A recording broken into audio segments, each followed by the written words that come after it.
This is 1020s, a podcast from 1020 Marketing. 10 episodes, 20 minutes each.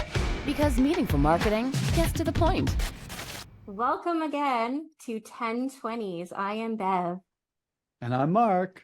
Hi, Mark. Hi, Bev. That was very high-pitched. You have range, is what that tells me. Oh, I like that. That's very positive. Thank you. That's the way we're going to spin it. Let's move on. Yes. So today we are talking to Daniel Kaplan. He is head of design at an online money management platform. It's called Origin. It's in the fintech startup world. He's insanely talented and creative, but he's also a very strategic thinker. And he's really well versed in digital marketing and UX, user experience specifically. Also, just to get this part out of the way, I know him from he's married to my sister Michelle. Just so happens he's your brother-in-law? He's my brother-in-law. Yeah, he's your brother-in-law. We can He's just my say brother-in-law. The topic today, we're going to talk about how to use testing and research to create the optimal brand voice and messaging, which I'm really curious to learn more about because I never really looked at it through that lens. So let's let him in. Let's meet Daniel. Hey. Hey. How are you? I'm good. How are you? Good. Nice to see you. Thanks for joining. Thank you. Thanks for having me. So why don't we just start, Daniel, with where we always start, which is like if you can give us a little bit of background on yourself, what you do, your position. Yeah, cool. So currently I'm head of design at a company called Origin, which is based in SF. It's a fintech company. I joined here about a month ago. So I'm relatively new, leading a team of designers and product managers to kind of like, find a way to improve people's financial journey, right? So the product connects all these different aspects of an individual's finances, from like budgeting, investments, taxes, estate planning, all that stuff into one environment. It's pretty big. Honestly, it's quite a complicated initiative because each of these verticals could exist and does exist as a company on its own in the world, right? As other companies. And so we're trying to consolidate them. Prior to this, I was head of design at a venture studio based out of Toronto, where we were doing investing pre-seed, pre-incorporation into ideas and into founders, testing new concepts, testing new ideas, investing and incorporating the ones that we believed in, and then helping them scale. Yeah, and I was building about 6 companies a year. We would put in a little bit of money and with the hope of getting to some form of product market fit and helping that founder raise seed capital and effectively graduate out of the studio, and the company would continue to exist with its own full-time dedicated team. And that's so cool. That's what I was doing before this, and prior to that I was a creative director at RBC Ventures, and I ended up there. I created a company also in the fintech space that was acquired and funded by RBC, which is how I ended up there. Yeah, I've always done stuff in the startup space, but I've always been building products, always very design focused. So talk to me about messaging and brand voice and doing that through a testing and research lens. How do you do it? Talk to me about it. Right. I think so old school in that way. Yeah, so I'll tell you a little bit about that. This is a skill that I really honed in on while I was at my previous venture studio. And what it's about is using testing to guide the direction or the voice and positioning of a company. And I'll give you an example. So really, really early on, when we're deciding what to build or what to invest in, we focus on a problem. Right. So we do a ton of research into a problem space. So who experiences this problem? How many people experience the problem? What are current solutions to this problem? And really, really, really doing a deep dive and understanding the problem space. After we do that, and we've validated that a problem exists, we go into exploring potential solutions to that problem. Right. So we know there's a problem. How can we solve it? And so we do a ton of research into figuring out ways to solve that problem. And then what the hope is, you find problem solution fit. Okay, and I'll get to your answer quick. This is just the beginning part of it. Say what you got to say. Yeah, so we get to this problem solution fit. Okay. And so when you have that, now you need to go out and bring it to market. Okay. So now you need to start acquiring customers to validate that there's like desirability in this, there's like a real problem or Solution. something right. And Like that you're selling a solution, really. correct. Correct. And so how do you sell the solution? So how do you describe the solution to this problem? And so that's where like a lot of this like testing, value props and positioning comes in. So and I'll give you like a pretty tangible example. We were working with a founder who believed that predatory lenders are really like destroying people's financial well-being. Mhm. And the solution to that was provide some incentive or reward to customers, starting with a loan, like give them a loan to consolidate the financial picture, and then like reward them for improving their financial, sort of the way they manage their finances. So the problem is like predatory lenders are screwing up people's lives. The solution is give them a loan and encourage them to like treat that loan better than than they have in the past. So what we would do in that case is so we know what the solution is, but like how do you entice people how do you reward people for like better financial behavior, right? So we would test a bunch of different things. Do we give them a loan that gives you cash back? Do we give them, it always has to be, it's tied always to like a loan, like a debt consolidation loan in this example. Mhm. But like, do we give them a loan with cash back? Do we give them a loan that you earn points that can be like redeemed at Starbucks? Or do you give them Starbucks gift cards? Or do you give them, a loan with like, financial education? So those are all different, like effectively like value props that you could provide the customers in order to like acquire them. Mhm. And then for each one of those, you can test how do you position that benefit or that value prop. This is super interesting, Daniel. Yeah. I have a couple of questions. Yeah, cut me off because I'll just keep going. You gotta cut me off. No, I don't know it's what you good. want to hear. So I'm just... Well, no, this is great. Okay. Like, This is I'm perfect. trying to understand though your role in this process, like as a design, leader, right? What is the tools that you use to understand is our solution working and fixing the problem? Yeah. No, absolutely. Good question. And so for a lot of this work, we found that like testing like value props, like a loan with cash back, a loan that rewards you, a loan with, financial incentives or whatever it is, can be done through Facebook ads, right? Like we find that that's generally where we start. In terms of figuring out what the proper solution is? In terms of figuring out what the most desirable solution is and how to describe the most desirable solution. And you choose like a So you're surveying people through Facebook ads? Yeah. Well, Okay. yeah, but through cost per click, right? Okay. So like, what is the cost per click on an ad that says this versus says this versus says this versus So A/B testing. A/B testing. That's right. And so like, and then you can also, if you can A/B test the content of the ad, like in the ad, you A/B test the content around the ad, like above and below. And then you can also A/B test like the visuals of the ad. And so all these things come into play and with the objective of finding the most compelling value prop and the most compelling way of describing your value prop. So when you say that you're going out on Facebook and you're doing all this testing on Facebook from an advertising perspective, is that to make decisions onto what the value prop should be that is included in this tool that you are building? Or is it that all of these things exist in the tool and you're trying to figure out which one works and which one to stick with for the long run? Oh, yeah. So what you're doing is like up front, you're doing like a lot before you even get into like running these ads. So we know that in order to solve this, and you're also constrained by like sort of the resources you have available to you. So in this case, Right. we know we can't.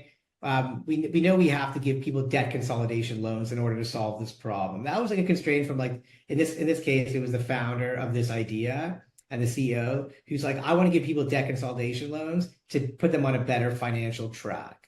Okay. But how am I going to differentiate myself from any other That consolidator. debt consolidator that exists? So we need to provide a benefit to these people. Now, what benefit will be most desirable to these people? And that's where the A/B testing really starts. Okay. So it's product design testing is what it is. It's product value prop testing. It'll lead your design. Yeah. We have this concept Yeah. and we want to figure out how to best leverage the concept for success.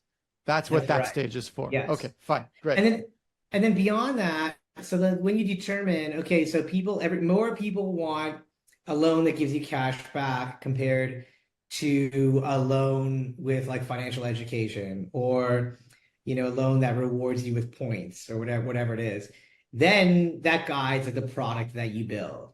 Right. So now you're building a debt consolidation tool with features that revolve around cashback.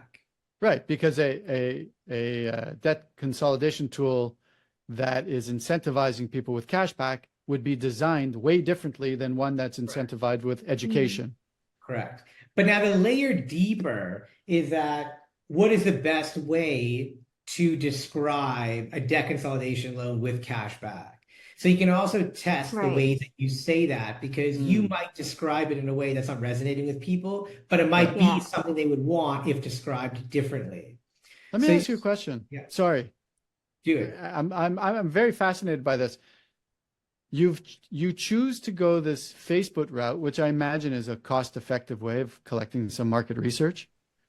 Have you ever worked with a market research house, like and gone to focus groups or gone to Gen Pop surveys or anything like that? Yeah, like we've used user testing or userinterviews.com and stuff like that.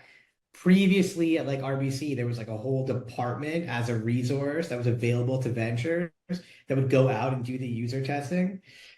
In this case, what makes a company in this environment fundable and worth pursuing is the cost of acquiring customers and the market desirability. So we focus there. But there's also like, you can get higher signals. So signal one is like cost per click, and that'll lead you to a landing page, right? And then landing page will have like sign up now to get this tool or to get a loan. And that's like a deeper level of validation that this is like, the right solution or the right way to describe the solution. Right, sure. Yeah. It's a marketing funnel. You're looking for conversions off your ad. Yeah. That's right. Yeah. Exactly. And then then it's like, okay, now there's like an application flow, and like, which page of the application flow do they drop off at? And so you get more and more validation the deeper the deeper they go. And that's like how you sort of, how we were determining whether a company was worth investing, and also like investing in, and also whether what the best way to describe it is, because people can drop off the funnel in different places. So while the cost per click for a certain value prop might be lower, the conversion down the funnel is higher. And so you need to have all these metrics to like determine what is the find the balance. Yeah, the balance. Right. So it's really cool. I find this super interesting. You would take the results of this testing to design the actual tool?